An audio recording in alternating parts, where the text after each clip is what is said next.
আল্লাহর একজন নবী হযরত আইয়ুব আলাইহিস সালাম এমন এমন এমন পরীক্ষার সম্মুখীন হয়েছেন, মনে রাখবেন যে যত রবের প্রিয় হবে তার দুঃখ কষ্ট যন্ত্রণার লেভেলও তত বাড়তে থাকবে।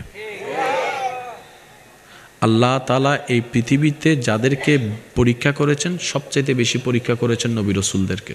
হযরত আইয়ুব আলাইহিস সালাম যখন সারা শরীরে এই নিয়ামত নিয়ে, আল্লাহর দেওয়া এই নিয়ামত নিয়ে, স্ত্রী যখন বললেন আপনি দোয়া করলে তো কবুল,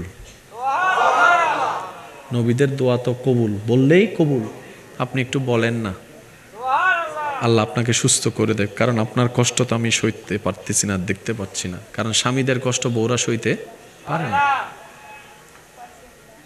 তখন আইয়ুব নবী বললেন আমার দোয়া করতে নিজের জন্য লজ্জা লাগতেছে। আশেক কেমন হয়, আমার নিজের পক্ষে নিজের জন্য দোয়া করতে আল্লাহর কাছে লজ্জা লাগতেছে।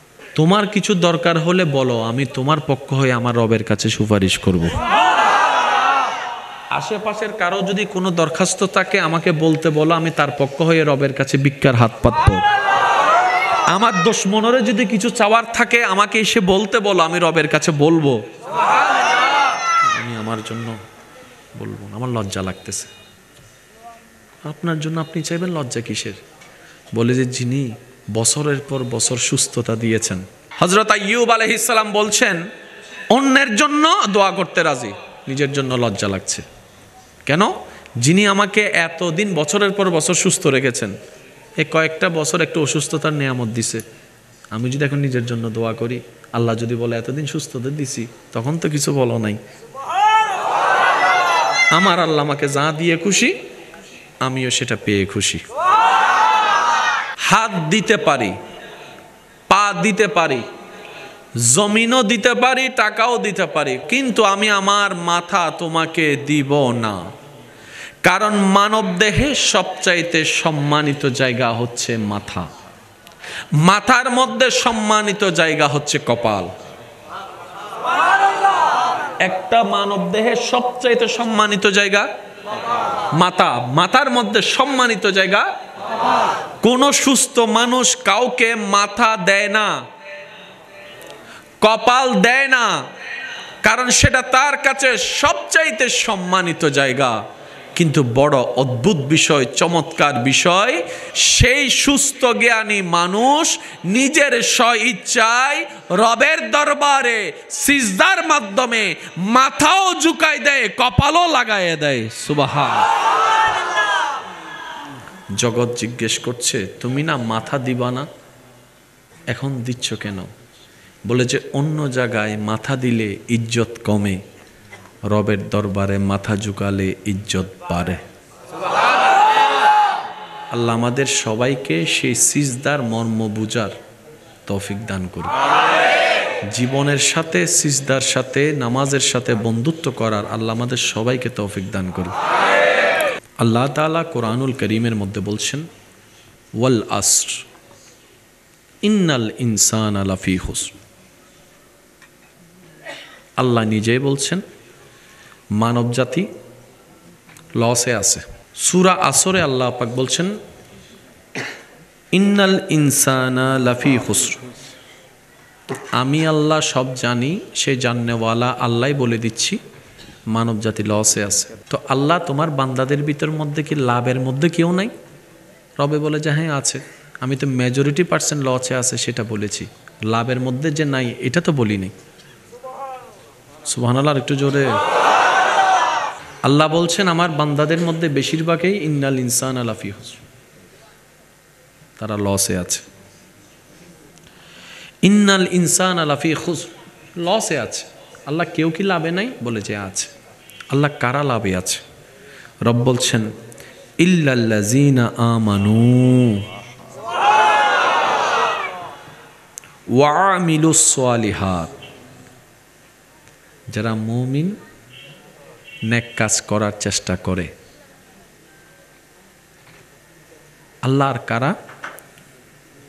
আল্লাহ পাক বলছে ওয়াতাওয়াসাউ বিল হক্কে, এবং যারা হক কথার প্রতি, হক কাজের প্রতি, ভালো কাজের প্রতি আদেশ দেয়, সাথে থাকে। ওয়াতাওয়াসাউ বিস-সবর, এবং যারা ধৈর্যের সাথে বন্ধুত্ব করে। সুবহানাল্লাহ। অর্থাৎ যার ভিতরে ঈমান, ভালো কাজের চেষ্টা, হকের প্রতি আগ্রহ, ধৈর্যের সাথে বন্ধুত্ব, আমার সে সমস্ত বান্দারা লাভে আছে যাদের ভিতরে প্রধানত এই 4টা গুণ থাকবে, তারাই লাভে থাকবে। এবার আমরা কি লসে পড়ে থাকতে চাই না লাভে? তাহলে লাভ থাকার জন্য আমাদের এই সমস্ত শব্দগুলা, কোয়ালিটিগুলা পরিপূর্ণ করতে হবে নিজেদের ভিতরে। আল্লাহ আমাদের সবাইকে আমল করার তৌফিক দান করুন। আচ্ছা, এবার আসুন, আল্লাহ তাআলা বান্দাদেরকে বড্ড ভালোবাসে। 99 ভাগ রহমত নিজের কাছে রেখে 1 ভাগ রহমতকে সৃষ্টিতে বিতরণ করে দিয়েছেন, আর বাকি 99 ভাগ রেখে দিয়েছেন হাসরের ময়দানে বান্দাদেরকে দয়া করার জন্য।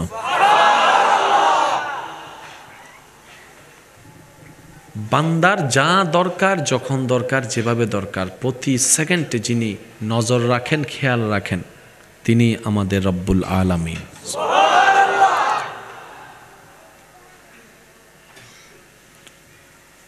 আপনার আমার অনেক ধরনের চাহিদা আছে, কিন্তু কিছু কিছু বিষয়কে অনেক দরকার, কিন্তু আল্লাহ আমাদের চাহিদার ভিতর দেয় নাই। যেমন পানি যে পান করেছেন, প্রস্রাব যে হতে হবে, না হলে তো শেষ জীবন। এই যে পানি থেকে প্রস্রাব হওয়া, আল্লাহ আমাদেরকে কোনো দায়িত্বই দেয় নাই, নিজের আন্ডারে দায়িত্ব রেখে দিয়েছেন। পেটের খাবারকে হজম করার দায়িত্ব আল্লাহ আমাদেরকে দেয় নাই, নিজের উপরে রেখে দিয়েছেন। এই খাবারটা যে রক্ত হওয়া, যে রক্ত দরকার, আল্লাহ নিজের দায়িত্বের উপর রেখে দিয়েছেন। মেইন কাজগুলাকে আল্লাহ নিজের কাছে রেখে দিয়েছেন। এবার আমাদের কাজের ভিতর চাকরি আছে না নাই? জোরে বলতে হবে। ব্যবসা, কিডনি পরিষ্কার করা, হজম করা, ঘুমের মধ্যে আনন্দ পাওয়া, ঘুম আনা, প্রশান্তি পাওয়া নাই। চুল উঠানো, দাড়ি বড় করানো, এগুলো আল্লাহর দায়িত্বে। হাট যে চলছে আল্লাহর দায়িত্বে। বুঝবেন জিনিসটা। একটা মানব কেন্দ্রিক জীবনে যা কিছু আছে, মেইন পার্টগুলো আল্লাহ নিজের কুদরতের আন্ডারে রেখে দিয়েছেন। ছোট্ট ছোট্ট কাজ আমাদের উপর ছেড়ে দিয়েছে। সুবহানাল্লাহ বলেন।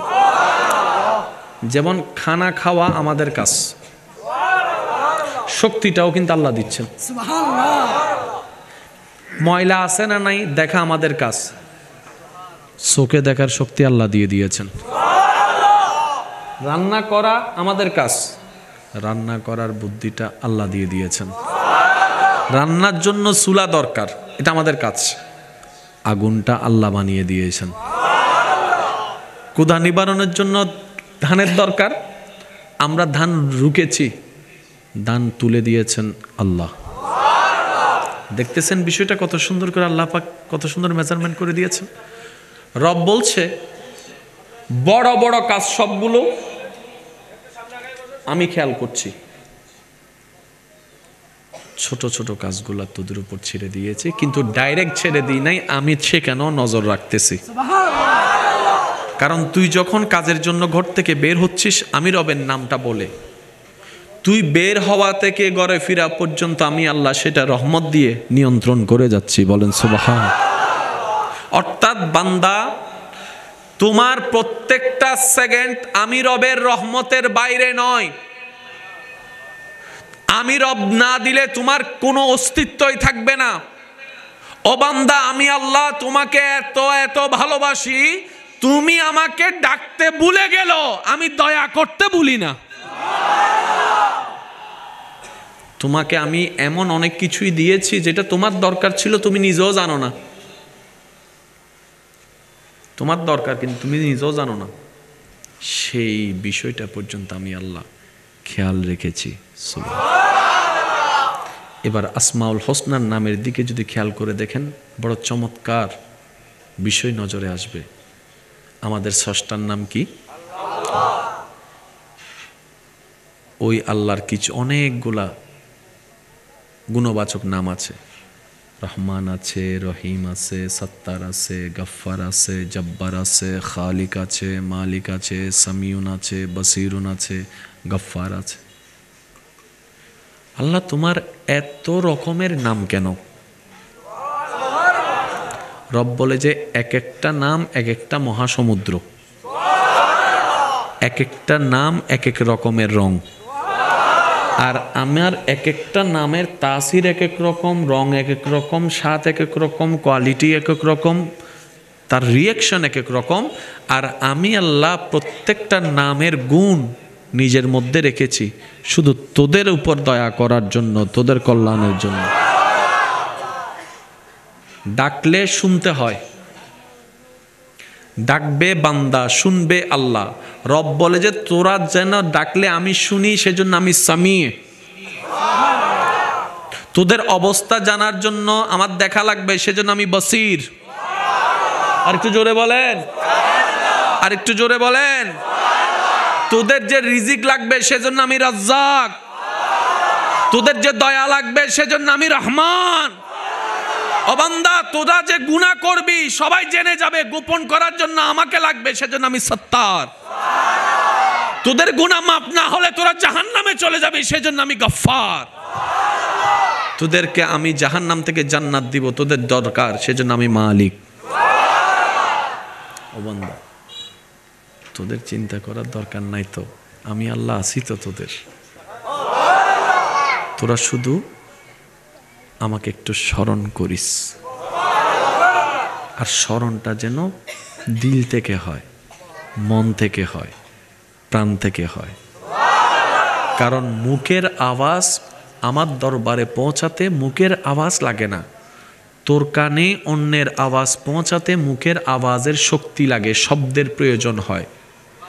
আমি রব তো বোবা প্রাণীর আওয়াজটাও শুনতে পাই। সুবহান।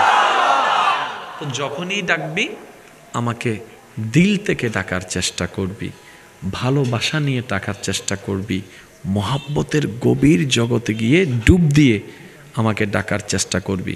তুই যদি ডাকার মতো ডাকতে জানিস, ফাজকুরুনি আজকুরুকুম, ডাকতে দেরি হবে, আমি রবের সাড়া পেতে তোর দেরি হবে না। সুবহান। এবার বলেন, যার অভিভাবক আছে তার কোনো টেনশন, যার মালিক আছে তার কোনো টেনশন, যার মাথার উপর ছাদ আছে তার কোনো টেনশন, যার পায়ের নিচে জমিন আছে তার কোনো টেনশন, যার একজন চালানেওয়ালা আছে তার কোনো টেনশন, যার একজন হাত ধরনেওয়ালা আছে তার কোনো টেনশন, যার একজন দেনেওয়ালা আছে তার কোনো টেনশন। এবার আপনি আমি যেই সমস্ত বিষয় নিয়ে টেনশনে মরে যাচ্ছি, প্রত্যেকটা বিষয় আল্লাহ আমাদেরকে কভার দিয়ে যাচ্ছেন, রহমত দিয়ে যাচ্ছেন। সুতরাং আমাদের টেনশন আছে কেন? আমরা ওয়াফাদার বান্দা হতে পারি নাই। আর যারা ওয়াফাদার বান্দা হওয়ার মতো বান্দা হয়ে গিয়েছে, কারবালার ময়দানে কঠিন মুহূর্তেও ওনারা হাসি মুখে ছিল। বলেন সুবহান। টেনশন ছাড়া। আল্লাহু আকবার।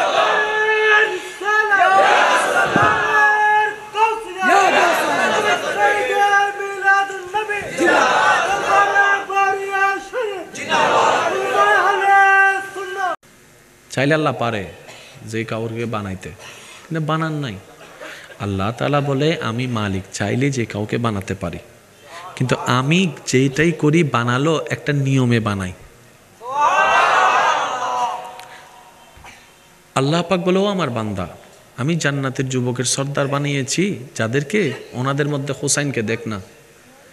কাকে আমি জান্নাতের যুবকের সর্দার বানিয়েছি? কাকে আমি আল্লাহ জান্নাতের যুবকের সর্দার বানিয়েছি? তোরা দেখ। কারবালার কঠিন ময়দানে শত্রু চতুর্দিকে ঘেরা, তারপর আমি রবের দরবারে হাসি মুখে শুকরিয়া করেছে ইমাম হুসাইন। পানির তৃষ্ণায় বুক ফেটে যাচ্ছে, নীল ফুরাত নদী বন্ধ, তারপর আফসোস করে নাই, আপত্তি করে নাই, আমি রবের দরবারে শুকরিয়াই। পরীক্ষা নিতে নিতে, কষ্ট দিতে দিতে, সর্বোচ্চ কষ্টের মধ্যে অন্যতম কষ্ট বাবার কোলে সন্তানের। যারা সন্তানের বাবা হয়েছেন, মা হয়েছেন, তারা কথাটার গুরুত্ব বুঝতে পারবেন। বাবার কোলে, মার কোলে সন্তানের, এর চাইতে ভয়ঙ্কর দৃশ্য আর হতে পারে না। ইমাম হুসাইনের কোলে সন্তান, নিতর দেহ। আজকে সেই আলী আসগরের কোনো কান্নার আওয়াজ নাই, চোখ মিটিমিটি করে না, কোনো নড়াচড়া নেই, নিতর দেহ। ইমাম আলী মাকাম ইমাম হুসাইন তখনও রবের দরবারে শুকরিয়ার বলি নিয়ে ব্যস্ত। কোনো আপত্তি নাই, কোনো নারাজি নাই, কোনো কিছু নাই, শুধু সবর আছে, শুকর আছে, সবর আছে, শুকর আছে। ধৈর্যের প্রমাণ দিতে দিতে দিতে দিতে দিতে দিতে হাজার কষ্টকে আপন করে নিতে নিতে নিতে নিতে বিশ্ববাসীকে প্রমাণ করে দিল, তোমরা যখন চাকরি ব্যবসার বিভিন্ন অজুহাতে নামাজকে বাদ দিচ্ছ, আমি হোসাইনকে দেখো হাজার তীরের আঘাতের মধ্যেও নামাজের মাধ্যমে রবের দরবারে সিজদায় মাথা ঝুঁকিয়ে দিয়ে প্রমাণ করে দিলাম, আল্লাহ তুমি আমাকে যেভাবে রেখে খুশি, আমি হোসাইন সেভাবে থেকে খুশি।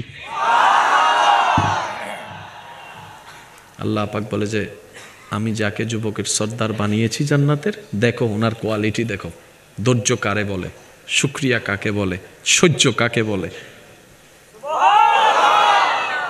ওয়াতাওয়াসাউ বিস-সবর। সুবহানাল্লাহ।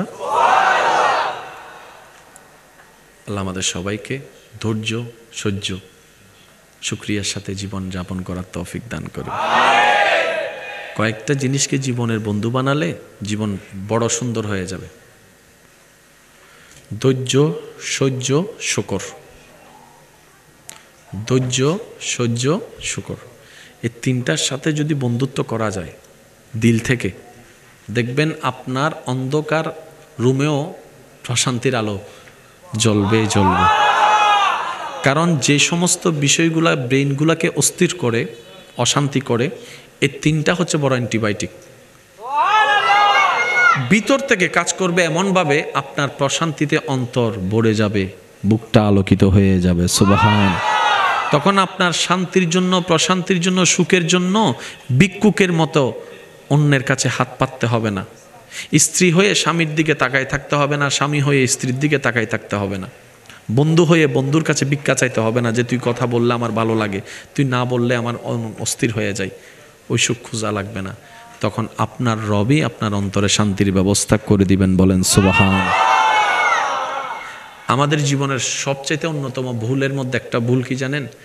আমরা স্বইচ্ছায় সজ্ঞানে নিজের সুখের চাবিটা অন্যের হাতে তুলে দিছি, যার কারণে ভিক্ষুকের মতো এখন তাকাই থাকতে হয়। ওই ভালোবাসার মানুষ, প্রিয় মানুষটা দিলে পাই, নাইলে পাই না। একটু জোরে বলতে হবে। আমাদের নিজস্ব একটা রাজ্য আমরা তৈরি করতে ভুলে গিয়েছি, যার কারণে ওই ভিক্ষুকের মতো তাকাই থাকতে হয়, স্ত্রী হয়ে স্বামীর দিকে, স্বামী হয়ে স্ত্রীর দিকে। একটু ভালো কথা স্বামী বললে মনটা খুশি হবে, একটু ভালো কথা স্ত্রী বললে মনটা খুশি হবে। মনে রাখবেন, আসছি একা, যাবো একা। আল্লাহ আমাদেরকে পাঠাইছো একা, নিয়ে যাচ্ছ একা।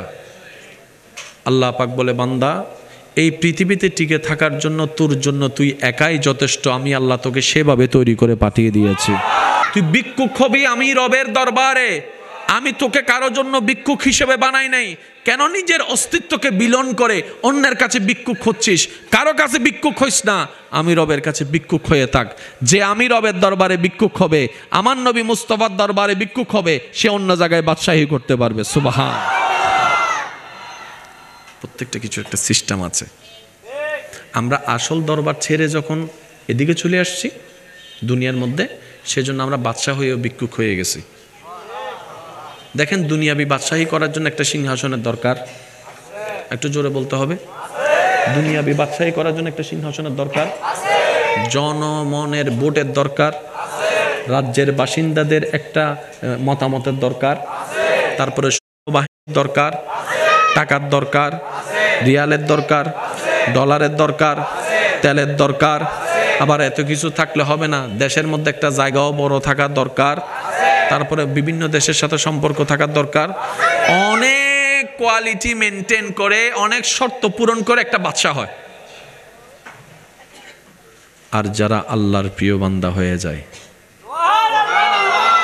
গাছতলায় বসেও বাদশাহী, মাথার উপর ছাদ নাই তারপরেও বাদশাহী।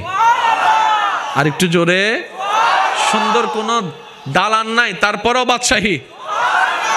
এবার জগৎ জিজ্ঞেস করে, উনি তো রাজসিংহাসন পেয়ে লক্ষ মানুষ ওনার ভক্ত, ওনার কথা সবাই শুনে, কারণ ওনার সিংহাসন আছে।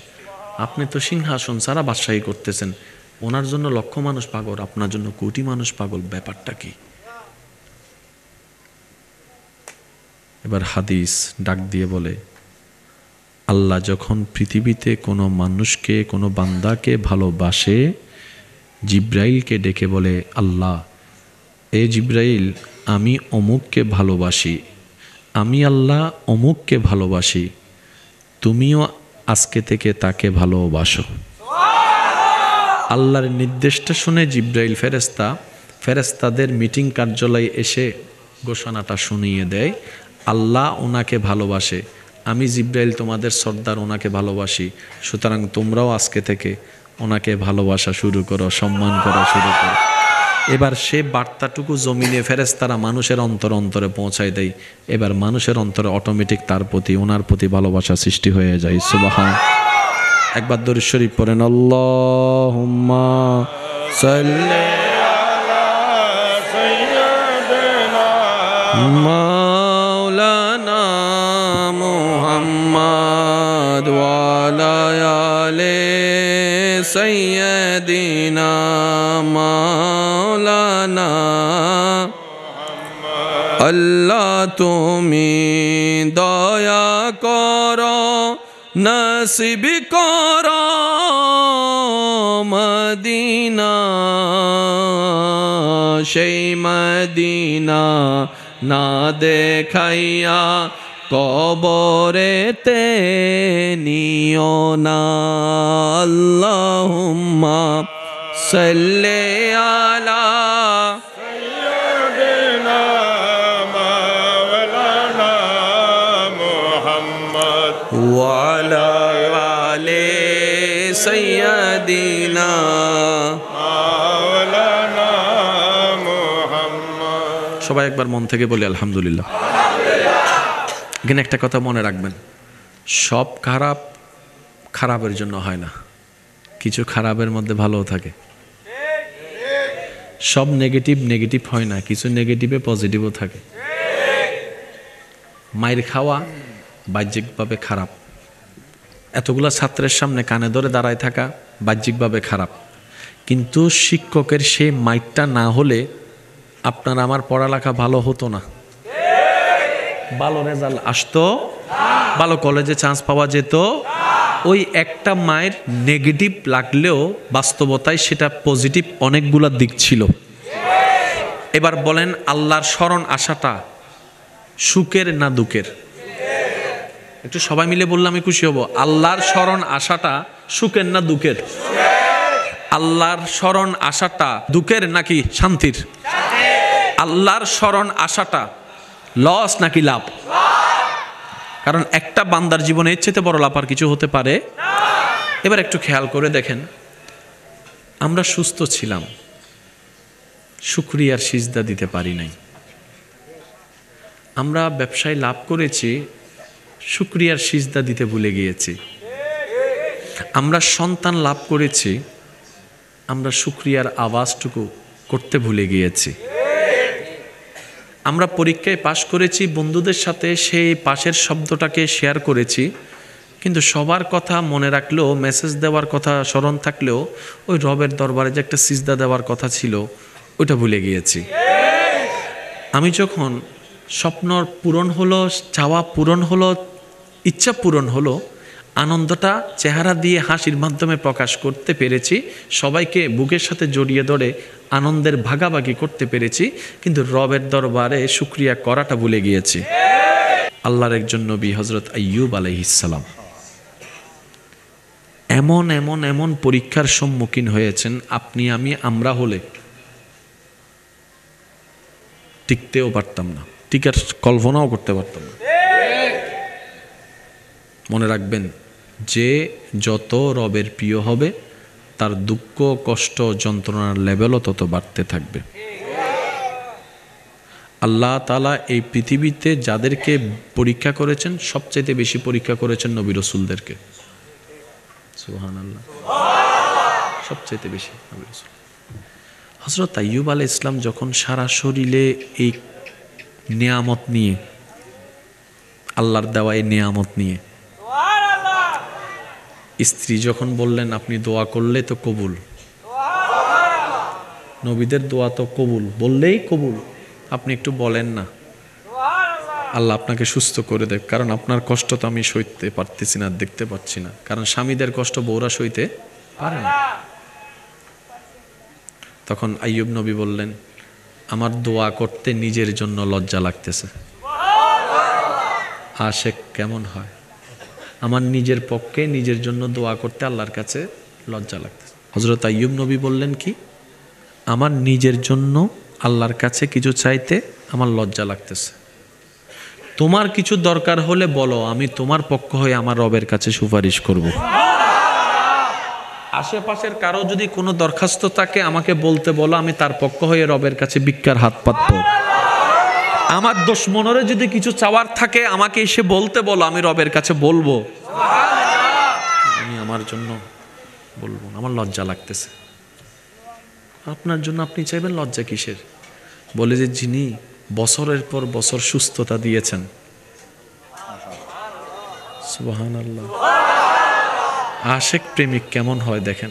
হযরত আইয়ুব আলাইহিস সালাম বলছেন অন্যের জন্য দোয়া করতে রাজি, নিজের জন্য লজ্জা লাগছে। কেন?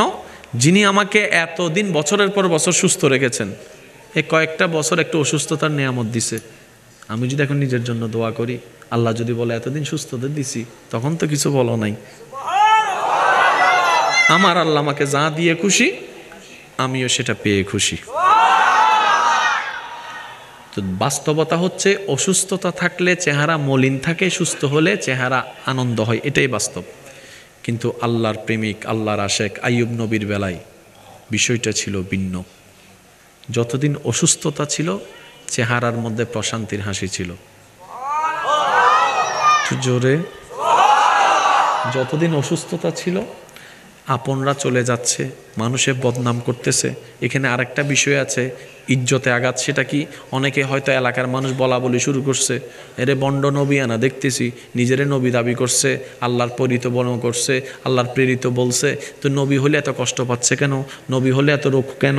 হাজার জনের হাজার কথা, সব কিছু শুনে ধৈর্য ধরা বড় কঠিন বিষয়। আইয়ুব নবী হাজার কষ্টের মধ্যেও প্রশান্তির হাসি আর শুকরিয়ার বাণী, সুবহানাল্লাহ। কিন্তু যখন আল্লাহ সুস্থতা দান করেছেন, ওনার প্রিয় মানুষ সবার মুখে হাসি ফুটেছে, আইয়ুব নবীর চেহারাটা মলিন হয়ে গেছে। জগৎ প্রশ্ন করে, হুজুর, ও আল্লাহর নবী অসুস্থ ছিলেন, চেহারার মধ্যে একটা আনন্দের গ্লো দেখেছি, এখন সুস্থ হয়েছেন, আরো বেশি আনন্দ হওয়ার কথা, ব্যাপারটা কি? আমরা হলে তো সুস্থ হলে আনন্দ হই। আইয়ুব নবী বললেন, তোমরা বুঝবা না, যতদিন আমি অসুস্থ ছিলাম দেহ আমাকে কষ্ট দিয়েছে, আত্মীয় স্বজন আপনরা আমাকে নিয়ে ঠাট্টা করেছে, তাদের কথা আমাকে কষ্ট দিয়েছে, শরীরের সওয়ার ক্ষমতার চাইতে বেশি শারীরিক কষ্ট আমাকে কষ্ট দিয়েছে। কিন্তু রাত যখন গভীর হতো আমার মওলা আমাকে একবার নাম ধরে ডাক দিত, সুবহান। যতদিন অসুস্থ ছিলাম আমি ওই রহমতের ডাক শুনতে পেয়েছি, সুস্থ হওয়ার পর থেকে সেই ডাক আর শুনি না। সেজন্য আমার মনটাও পেরেশান হয়ে আছে। মনে রাখবেন, সাধারণ বান্দা আর আশেক বান্দা আসমান জমিনের পার্থক্য। সাধারণ বান্দাদের চিন্তাধারা, আশেক বান্দাদের চিন্তাধারা, আসমান জমিন পার্থক্য। আল্লাহর হুকুমে, আল্লাহর নির্দেশে জিব্রাইল আমিন ফেরেশতা ইব্রাহিম নবীকে পরীক্ষা করার জন্য জমিনে তশরিফ এনেছেন, সুবহানাল্লাহ। ইব্রাহিম নবী আপন কাজে ব্যস্ত পাল নিয়ে, জিব্রাইল ফেরেশতা মানবের রূপ নিয়ে দূরে গাছতলায় বসে বসে আল্লাহ আল্লাহ নামের জিকির করা শুরু করেছে।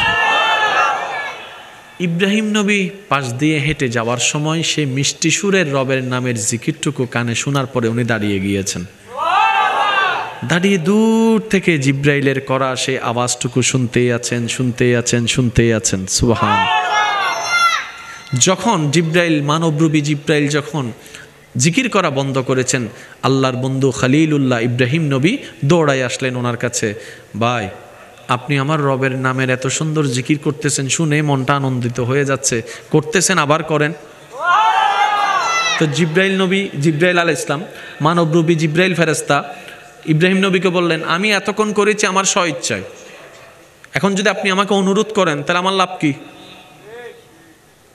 ইব্রাহিম নবী বললেন, আমার যতগুলো দুব্বা ছাগল আছে অর্ধেক আপনাকে দিয়ে দিব, তারপরে রবের নামে জিকির শোনান। জিকির শোনালেন, অর্ধেক দিয়ে দিলেন, জিকির বন্ধ করে দিলেন। ইব্রাহিম নবী আবার বললেন, আরেকটু রবের নামের জিকির শোনান না, আমার রবের নামটা আরেকটু শোনান না আমাকে। তো এইবার কি দিবেন? বলে যে বাকি অর্ধেক দিয়ে দিব। জিকির করলেন, বাকি অর্ধেক দিয়ে দিলেন। তো এইবার তো দেওয়ার মতো আর কিছু নাই। ইব্রাহিম নবী বললেন, ভাই আরেকটু শোনান না, আপনি জিকির করতেছেন আল্লাহর, বেশি সুন্দর লাগতেছে, আরেকটু শোনান। আপনার তো কিছু নাই, দিবেন কি? এগুলো চড়ানোর জন্য একটা মানুষ লাগবে না? আমি ইব্রাহিম আল্লাহর নবী আপনার খাদেম হয়ে এগুলো চড়াবো, আমার তারপরে একটু জিকিরটা শোনান। জিব্রাইল ফেরেশতা বলতেছে, ও ইব্রাহিম নবী, আমি সিলিন্ডার, আল্লাহ আপনাকে খলিলুল্লাহ বানাইছে, বন্ধু বানাইছে, আমি একটু দেখতে চাইছি আল্লাহর বন্ধু কেমন হয়। আমার বোঝা হয়ে গেছে, আমি কোনো মানুষ না যে আমার ছাগল লাগবে, আপনার ছাগল আপনার কাছে রাখেন। সুবহান। সেজন্য আল্লাহর কাছে সবসময় ফরিয়াদ করবেন, আল্লাহ আমাকে যদি তুমি 1,00,000 বছরও হায়াত দাও, আমি আমাকে চিনি, আমি কত বড় বাটপার, আমি কত বড় অপরাধী, আমি কত বড় জালেম জুলুমকারী। আল্লাহ আমি জানি কোটি বছর হায়াত দিলেও আমি তোমাকে খুশি করে কবরে যাওয়ার কোনো যোগ্যতা আমার কাছে নাই, কারণ আমি একটা ভালো কাজ করলে 10টা ভুল করি। সেজন্য রবের কাছে সবসময় ফরিয়াদ করবেন, ইয়া রব তুমি নিজ গুণে নিজ দয়ায় আমাকে তোমার প্রিয় বান্দার লিস্টিতে শামিল করে নাও। আল্লাহ আমি পারবো না, আমি সিলিন্ডার, কিন্তু তোমার দয়ার ভিক্ষা চাই। তুমি আমাকে যদি একবার বলো যে এটা আমার প্রিয় বান্দা, সেখানে আর যোগ্যতার দরকার নাই, রব বলবে কুন ফায়া কুন, হয়ে যাবে। সুবহান।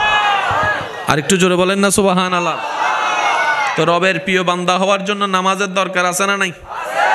রোজার দরকার, মা বাবার সেবার দরকার, বড়দের সম্মানের দরকার, ছোটদের স্নেহ করার দরকার, যৌতুক নেওয়ার দরকার, খাওয়ার দরকার, ইপটিজিং করার দরকার, ফেম ফিরিতি করার দরকার, অবৈধ কাজ করার দরকার, 1 নাম্বার বলে 2 নাম্বার দেওয়ার দরকার, মানুষকে কষ্ট দেওয়ার দরকার।